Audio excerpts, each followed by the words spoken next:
बिस्मिल्लाहिर्रहमानिर्रहीम। रब्बना आतिना फिद दुनिया हसनतम व फिल आखिरति हसनतम व क़िना अज़ाबन्नार। अस्सलामु अलैकुम व रहमतुल्लाहि व बरकातुहू। Today we are going to start our discussion on the topic enzymes. जिस तरह किसी भी केमिकल रिएक्शन में कैटलिस्ट इंट्रोड्यूस कर देने से उसका रेट इंक्रीज हो जाता है, बिल्कुल इसी तरह हमारी बॉडी में होने वाले मेटाबॉलिक रिएक्शंस में भी अगर एंजाइम शामिल हो जाए तो फिर उसका रेट ऑफ रिएक्शन बढ़ जाता है। ठीक, हम ये देख लेते हैं कि एंजाइम्स वो किस तरह के मॉलिक्यूल्स होते हैं, क्या उनके कैरेक्टरिस्टिक फीचर्स होते हैं। देखिए, first one is they are protein in nature. They may be simple और कॉन्जुगेटेड। अगर तो एंजाइम सिंपल प्रोटीन है, फॉर एग्जाम्पल यूरिएज, अमाइलेज और प्रोटीएज, तो उस एंजाइम की एक्टिविटी के लिए प्रोटीन की नेटिव कन्फर्मेशन ही काफ़ी है। ठीक, लेकिन अगर ये कॉन्जुगेटेड प्रोटीन है, कॉन्जुगेटेड प्रोटीन किसे कहते हैं? अगर किसी प्रोटीन में नॉन प्रोटीन पार्ट अटैच हो जाए तो इसे कॉन्जुगेटेड प्रोटीन कहा जाता है। अगर वो कॉन्जुगेटेड प्रोटीन एंजाइम का रोल प्ले कर रही है तो क्या एंजाइम होगा, क्या नॉन प्रोटीन पार्ट होगा, हम ये देखते हैं।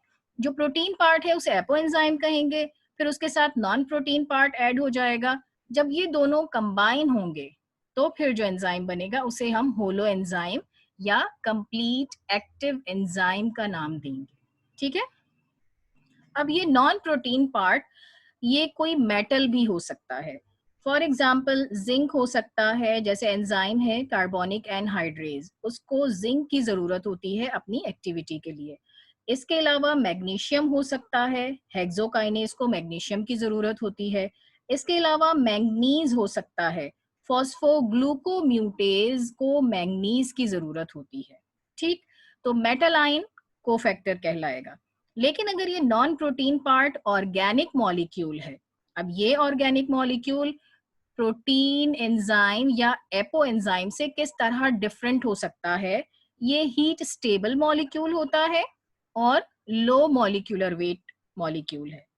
ठीक, तो अगर ये कोई ऑर्गेनिक मॉलिक्यूल है तो हम इसे कोएंजाइम का नाम देंगे।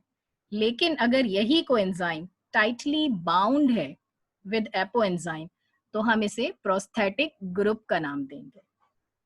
ऑर्गेनिक मॉलिक्यूल वाले कोएंजाइम की एग्जांपल क्या हो सकती है? थाइमीन पायरोफॉस्फेट हो सकता है कार्बोक्सिलेजेस में।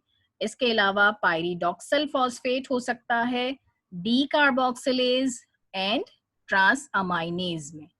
लेकिन टाइटली बाउंड कोएंजाइम के एग्जांपल में हम डिस्कस करते हैं FAD मॉलिक्यूल, यानी flavin adenine dinucleotide molecule, जो प्रोस्थेटिक ग्रुप है पायरोवेट डीहाइड्रोजिनेज का। पायरोवेट डीहाइड्रोजिनेज कहाँ फंक्शन परफॉर्म करता है? ये पायरोवेट को एसिटाइल को ए में कन्वर्ट करता है।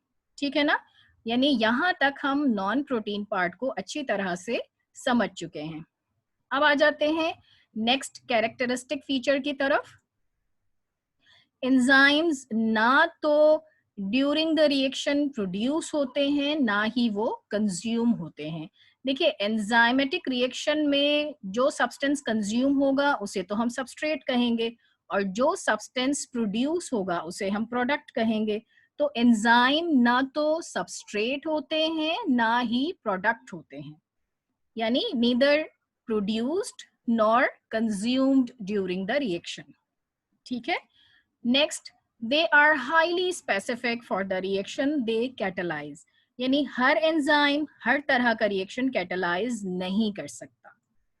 They can function with in a moderate pH and temperature range. अच्छा, पीएच किस तरह से एंजाइम एक्टिविटी को कंट्रोल कर सकती है ये देखते हैं। Very low pH and very high pH, यानी हाईली एसिडिक और हाईली बेसिक पीएच, ये दोनों एंजाइम के प्रोटीन नेटिव स्ट्रक्चर को डैमेज कर सकती हैं। ठीक, और टेम्परेचर, जब लो टेम्परेचर होगा तो मॉलिक्यूल्स की मूवमेंट नहीं होगी, और मॉलिक्यूल्स की मूवमेंट नहीं होगी तो एंजाइम सबस्ट्रेट कॉम्प्लेक्स फॉर्म नहीं हो सकता। फिर एक ऑप्टिमम टेम्परेचर आएगा जहां एंजाइम सबस्ट्रेट कॉम्प्लेक्स फॉर्म भी होगा और प्रोडक्ट की फॉर्मेशन भी होगी। फिर जैसे जैसे टेम्परेचर बढ़ता जाएगा वैसे वैसे एंजाइम का प्रोटीन स्ट्रक्चर डीनेचर होना शुरू हो जाएगा।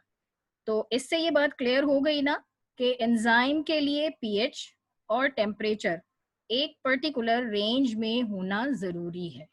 ठीक। अच्छा, अब हम ये देखते हैं कि कोई भी एंजाइम किसी रिएक्शन के रेट को किस तरह से इंक्रीज कर सकता है। देखिए, ये एक डायग्राम है और इसमें एक प्लॉट बना हुआ है, एक ग्राफ बना हुआ है between free energy and the progress of reaction यानी rate of reaction. Rate of reaction को हम डिफाइन कैसे करते हैं? द कन्वर्जन ऑफ सबस्ट्रेट और reactant into product per unit time is called the rate of reaction. देखिए, यहाँ हमें दो डिफरेंट कर्व्स नजर आ रहे हैं। एक कर्व रेड में है और दूसरा ब्लैक में है। दोनों कर्व देख लीजिए, एनर्जी ऑफ रिएक्टेंट पर सेम लेवल पर हैं और एनर्जी ऑफ प्रोडक्ट पर भी सेम लेवल पर है। डिफरेंस कहाँ पर है? ये रेड लाइन ब्लैक लाइन से हाइट पर है। किस मैटर में? एक्टिवेशन एनर्जी के केस में। ठीक। कोई भी सबस्ट्रेट जब रिएक्शन स्टार्ट होता है तो सबसे पहले वो एनर्जी गेन करता है और एक्टिवेशन उस एनर्जी को एनर्जी ऑफ एक्टिवेशन कहते हैं। उसके बाद after gaining this activation energy वो सबस्ट्रेट मॉलिक्यूल अपनी ट्रांजिशन स्टेट पर पहुंच जाता है।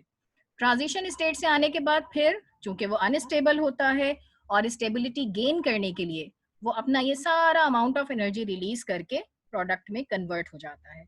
अब ये जो ब्लैक लाइन है ये बता रही है कि एंजाइम के साथ अगर रिएक्टेंट या सबस्ट्रेट मॉलिक्यूल है तो उसे एनर्जी ऑफ एक्टिवेशन की डिमांड कम होगी। ठीक है, यानी रेड लाइन इंडिकेट कर रही है विदाउट एंजाइम और ब्लैक लाइन इंडिकेट कर रही है विद एंजाइम। तो energy of activation with enzyme कम हो जाती है। जब लेवल कम हो जाएगा तो मोर नंबर ऑफ रिएक्टेंट्स और सबस्ट्रेट्स इस एनर्जी को गेन कर सकेंगे और चूंकि नंबर ऑफ रिएक्टेंट्स या सबस्ट्रेट इंक्रीज हो जाएगा तो फॉर्मेशन ऑफ प्रोडक्ट भी बढ़ जाएगी। लेकिन यहाँ एक खास बात समझने की है। देखिए, energy state of reactant and energy state of product, इन दोनों में कोई डिफरेंस नहीं आ रहा। दैट मीन्स के जो इस रिएक्शन की टोटल फ्री एनर्जी है उसमें चेंज कांस्टेंट है, यानी जो चेंज विदाउट एंजाइम आता है वो ही चेंज विद एंजाइम आ रहा है। ठीक। डिफरेंस कहां पर आ रहा है? सिर्फ the demand in activation energy, जो विदाउट एंजाइम ज्यादा है और विद एंजाइम कम है। So this is the way through which enzymes increase the rate of reaction. ठीक है, bye lowering the energy of activation. I hope इस लेक्चर से enzyme का बेसिक कंसेप्ट आपके माइंड में क्लियर हो गया होगा। नेक्स्ट टाइम नेक्स्ट टॉपिक के साथ मिलेंगे। टिल देन अल्लाह हाफिज, अस्सलामु अलैकुम।